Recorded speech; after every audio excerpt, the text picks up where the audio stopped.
Hello and welcome to the program. I am Deji Badimasi. It's been a difficult few days for the country, especially for the people in the northwestern part of Nigeria.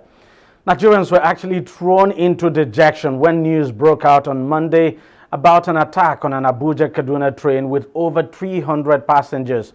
Terrorists used improvised explosive device to blow up the rail track, bringing the train to a stop before they opened fire on the stationary train, killing some passengers in the process.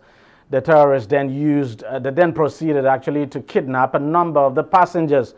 Several other passengers sustained injuries in the process. Meanwhile, the attack was not the first on that rail line.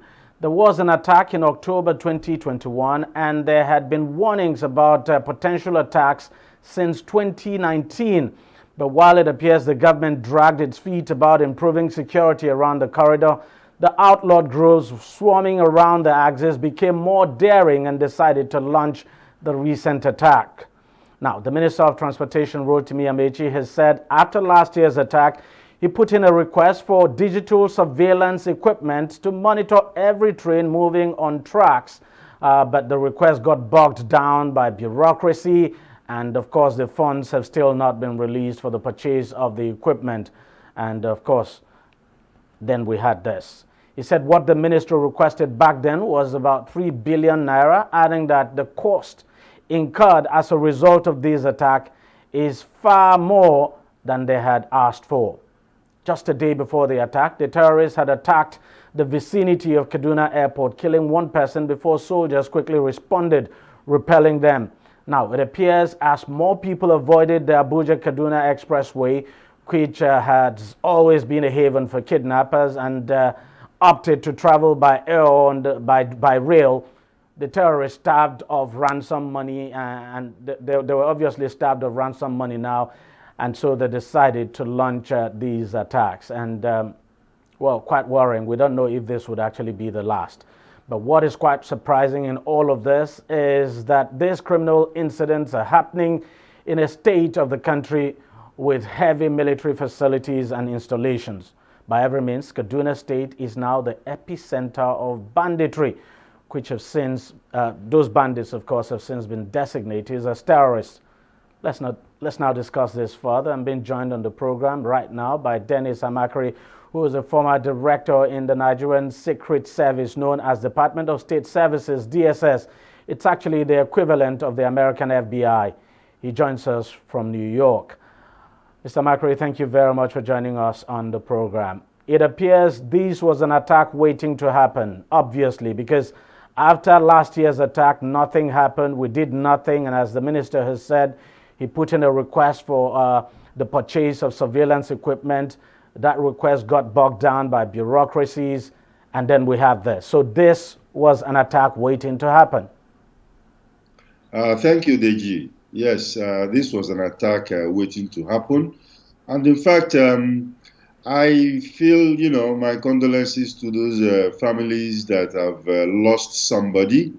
And of course, we are taking this thing too lackadaisical. 6 months ago, there was an attack. And then, of course, recently, there has been intelligence report concerning this particular attack. And then, of course, the processes were looked at, whereby night travel was advised against. But, of course, what do we have? They go ahead, travel at night without proper security, and then, of course, we've lost lives and property right now. So it is something that, of course, was about to happen. And I don't think this is the last, because more attacks will happen as long as we don't take the security of that rail line seriously. Now, you listen to the minister, and then you just get the impression it's the same thing, not just for not just for the Nigerian Railway Corporation. Even when security agencies actually make requests now, asking for some very important equipment that they need to probably fight insurgency in the northeast and fight, fight crime across the country. Somehow, it appears those who are I would say it appears the approving authorities do not understand sometimes the urgency of this request and do not understand why they have to hasten the process to ensure that monies are released or that these equipment are bought. Well, in fact, let me take a holistic view of what is going on. You'll find out that, yes, the security sector has been abandoned, so to say, because right now Nigeria is prosecuting a war. Believe it or not, there is a war going on in Nigeria. And the security agencies are thinly spread. All the security agencies put together are not up to 1.5 million in a 200 million population country. So what are we talking about? When you talk about looking at the security of Nigeria, our politicians are not even ready to look at it. Now look at it, people are dying, there has been serious security breaches all over the country, and then instead of declaring a state of emergency where these problems will be handled and taken care of, they are busy campaigning. They are campaigning of how to take over power in 2003. I don't believe which country they are going to be leading if all the country has burned down by the time we get to 2003. 2023, so they're not taking security seriously. I'm sure you mean 2023. But let me ask you. 2023, yes. Yes, but let me ask you this. What exactly do we need to do, for instance? Because this is obviously going to be quite challenging. We're talking about a rail line that is 186 kilometers in length now. Of course, the minister did talk about surveillance equipment and all of that, but other than that, how else do we secure these rail lines? Because obviously, when we were building these rail lines, we actually didn't think that this kind of thing would be dealing with this kind of thing, this kind of situation, where some crazy criminals and terrorists would be attacking rail lines. Yeah, thank you very much for that question. When people do certain things, like a man building a house, you build a house without considering security, and at the end, after you build a house, and then robbers are trying to break in, then you start to think of how to install security in the house by breaking walls and stuff like that. And that's what we're doing. A rail line like that was built without even thinking about the security, and it was brought online when there was serious problem with banditry in Kaduna, in the whole country, so to say. So think about it. Some of these rail lines, the trains don't have cameras in them. They don't have internet in them. Now, when you look at, in fact, most of the trains you have in the United States have internet in them. What does that mean? It means that if there is any problem, they can locate that train by GPS, Global Positioning Satellite will locate that train. And there is a control room that looks at all the trains that are moving up and down. And then, of course, they know. Otherwise, you will even see where trains can even run into each other, And it is because of this control that trains can pass each other without crashing at each other. And then, of course, if there's any problem, response team will be available to take care of the situation. And we don't think of all this. We just did a railway station, and then, of course, it's political. Oh, we have rejuvenated railway stations. The minister is talking about 3 billion that he has asked to help install cameras. Cameras where? On top of the train or inside the train? Well, not just cameras. He did talk about surveillance equipment, yes, warning equipment and all of that, drones and all of that. That is another area that we should look at. Which kind of surveillance system that you want to put to look at trade? Are you going to be putting surveillance along the rail to look at it? I don't think so, because these same bandits or terrorists will dismantle them for you. So you don't put in place anything that somebody come and talk to you about. Talk to the security agencies. The DSS is there. Private security companies are there to give solid advice. When you want to secure a rail line, as it is done in most other countries, you don't use cameras that are all along the rail line. You go ahead and put eye in the sky, what we call eye in the sky. And I suppose that's what the minister meant when he talked about drones. I mean, those drones, of course, would obviously be eyes in the sky, and no question at all that they just might be effective, because the minister did say, look, that what he's requesting, he didn't disclose everything, that you have some surveillance equipment that are able to tell you if people are going close to the rail tracks. For instance, like when this crazy terrorists now were mining that track now, they would have been seen. I mean, something would have alerted the authorities to it, and even alerted the train driver now. But unfortunately, we don't have all of that in place. Deji, let me explain this properly. Let me explain this. Now, if you have eye in the sky is fine, and if you have a surveillance system, it has to be a complete surveillance system, a system that will respond. Let's say there is a system, eye in the sky, that is telling us that, okay, there's a group of terrorists that are coming towards a rail line. Real time, passing information real time. Yes, we've got it. Okay, now what do? You ask for a response team in Kaduna to start moving, or in Abuja to move towards that area. And remember, these are uncharted areas. There might be no roads, so they have to pass through the bush. Before they get there, it has the operation by these terrorists have completed and they've left. So what do? There are security solutions that what we call not the ordinary drone that people are buying, or, I learned that the police just acquired one. But that is not the kind, you have to be, the solution to that security must be one that is fitting that particular problem. Now, we have what we call predator drones. Predator drones. And these predator drones have been tested, and they've been very successful, tested by the United States in Afghanistan and Iraq.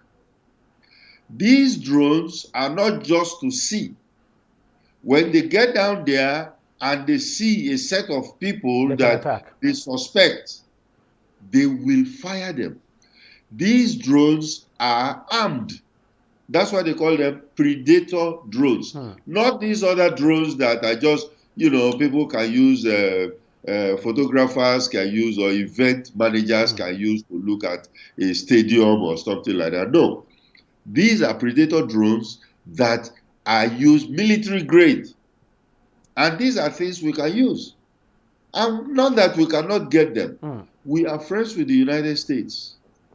We should be able to talk to them. But it appears the approval process here is also a problem, because I know that for most of this high-end security equipment, to get them, you have to get approval from the Office of the National Security Advisor, for instance.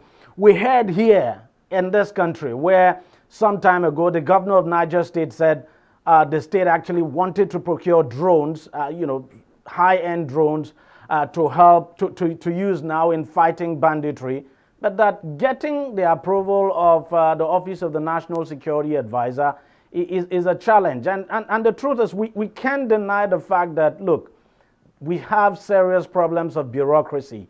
We tend to treat security issues now as every other issue. We don't tend to treat security issues with all the the emergencies and what have you that they require. Yeah, you know that we tend to approach this issue of security as if it belongs to certain people, or this is Kaduna state government issue, or this is a police issue. We are all working towards the same objective, and that's the way we should look at it. If Niger state government or Zamfara state government wants to buy drones, and there is, let's say, approval needed, it's just a phone call, one phone call to tell them, look, this is what we plan to do. And then, of course, the Office of the National Security Advisor will say, okay, go talk to DSS and let us sit down, arrange on getting the exact one that will suit your needs, and then let us see how we'll get them in. And you get them in, and they come in through very easily. I remember when I was in charge of the Murtala Mohammed Airport, in charge of the SSS at that time, many agencies want to buy arms and ammunition, and when we are advised, when this thing comes, it's given special attention and special clearance, and they get it. So what is all these hitches that we're experiencing now? Because we don't have a prioritized, goal whereby we say, okay, we're all working together, this is what we need, and this is what we should do. There should be no bureaucracy in doing that. Finally, before I let you go, some people have talked about the human element of security, that it just might not be out of place to engage the villagers now along the train route now, to also provide some kind of intelligence and provide some level of security as well. And that, look, this would not cost the country too much to do. Because the danger of doing nothing and allowing things like this to continue is that we run the risk of people not taking the train anymore out of fear. Well, I can tell you one thing, that about human intelligence, I think the DSS is doing very well there. In fact, I told you that this particular attack was predicted. And then, of course, that's the same agency that came out to say it. But it needs for people, the responsible people, to action it, to go ahead and do it. I know fully well that, of course, when you talk about Rigasa area, and where you have a lot of all kinds of terrorists running around. Yes, the intelligence agencies are there, definitely. So they will do their job. But what we need now is the political will in handling things on time. Expeditiously. On time. Yeah, judiciously and immediately. Right now, I will tell you one thing for free. Why are we still playing kids' glove with this problem? The airport is almost closed down. The roads are not good for us to travel. Now the rails are blocked. So how do we move? I think the government should come up, have the political will, and declare an emergency on that area. Route out all those terrorists that are hanging around there. They are not too far away, and I think people know them. So there is no need going around to play kids' glove with them. Now they've taken hostages. They are going to be asking for ransom, and then we will start thinking of how to pay ransom. I think it's high time we face this thing squarely. Anybody playing games with it is not doing justice to this country. All right. So Dennis Macrae, thank you very much for your time, and thank you for your insights. Thank you for having me. All right. We'll take a short break now, and we'll be right back. Stay with us.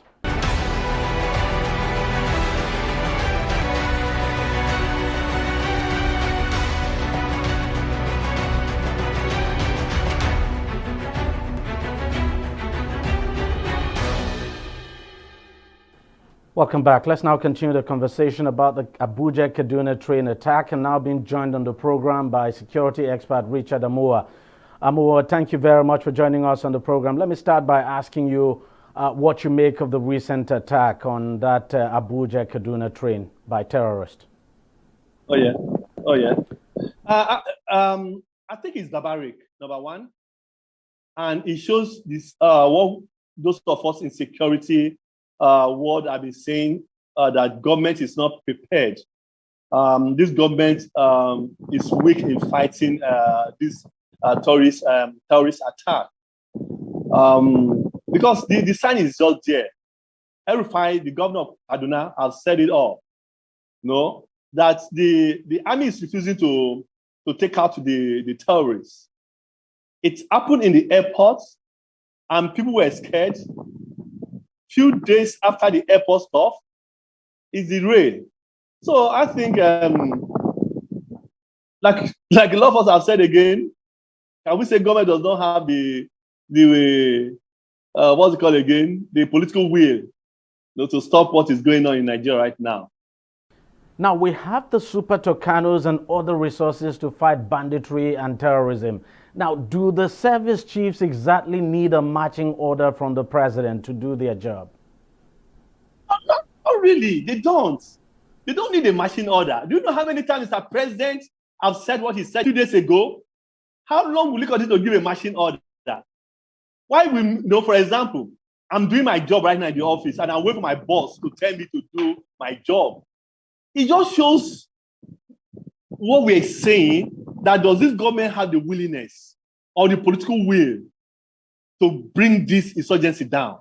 For example, Deji, and to all our viewers, the names of the 400 names that Malami told us that they've gotten as regards to those who are sponsoring the terrorists, why are they not releasing it? Is it not part of issues we are getting in Nigeria? Are they not sending a wrong signal to us? Something is wrong somewhere. And I think time has come for this government to tell us exactly what is wrong. This is a total war against Nigeria. And we cannot, and we are treating this guy with the kid's glove. Is it done that way? It took us weeks, months, years to talk about declaring these guys as a terrorist. And now it's been declared. America refused to sell us that Volcano, the warplane, because of what? Because of human rights. And it took us years to get that. Now the plane is here now. So why are we not using it? You see, as I keep saying, something is wrong somewhere. And I think time has come for government to tell us exactly what is wrong. If you look at the body language of El-Rufai, it's obvious that the guy is tired. It's obvious that there are some things he cannot say again. So, Deji, I think something is wrong somewhere and government needs to do something. Now, could budget be the problem? Because we know that, look, so much has been allocated in terms of the budget to the security agencies now. So what then could be the challenge? What could be the problem? Why are the service chiefs not able to accomplish their task? Tayo, seriously, I mean, Deji, seriously, there are some things I cannot say here. Those challenges, especially when we talk about political will, not having a political will, or not doing that. Don't forget, this is, oh my God. How on earth will you say that all the chiefs of military or the service chiefs, the police, the army, the navy, the air force, all of them are from north? Yet we're having this issue in the north. Is it not funny? Is it not funny? I'm not going to come on 360-degree TV right now and start telling the world, what is the challenges the armies are getting. They are the ones to come and tell us what's exactly the challenge. Now, we can't deny the fact that Nigerians are fast losing confidence in taking the train. And we're talking about a railway that we're celebrating, that we just got not quite long ago, and we're celebrating it as something new. But the truth is that, look, Nigerians are losing confidence in taking the train. What exactly do you think the government would need to do to bring back this confidence? Because whether we like it or not, going by this incident, the number of people that will take the train will drastically go down henceforth. I'm going to tell you this evening that government need to walk the talk. If government can persecute those that they told us that are financing these terrorists, you will see that confidence will come back. When we hear that this terrorist is being dismantled, people will have confidence. As it is right now, whether train, whether by air, or whether by road, nowhere is safe in Nigeria. It has never been this bad. It has never been this bad. We are born, school, and raised in Nigeria. We saw it, we have seen it, over the years. Things are not like this. So I think the only thing that can bring confidence back is for government to do what? To walk the talk. There are too much talk. You hear Mr. Lai Mohammed saying one thing and another thing is happening. We cannot continue to deceive Nigerians. Things are not going well. It's obvious. And of course, the government really needs to find a solution to this security issue fast, because the economy is not really doing well, and a country without security will not be economically stable and will be difficult for such a country to attract investment. And let's not also forget that this train we're talking about, we borrowed money to actually construct the rail, and the money was borrowed in dollars. We have to refund the money in dollars. We're actually offering these train services in Naira, so you can imagine how long it will take. So you begin to wonder that if you continue to have these attacks, how then will the country be able to attract more investments? It will definitely scare. It will definitely. And don't forget that the inflation is very high. The rate of the dollar is high. As we're talking right now, again, federal government is budgeting, is telling us that they need about 7.something billion to do what? To put surveillance between Abuja-Kaduna road. You see, there's a lot. I think we're going to face up to it. That's just it. The hardship has just started.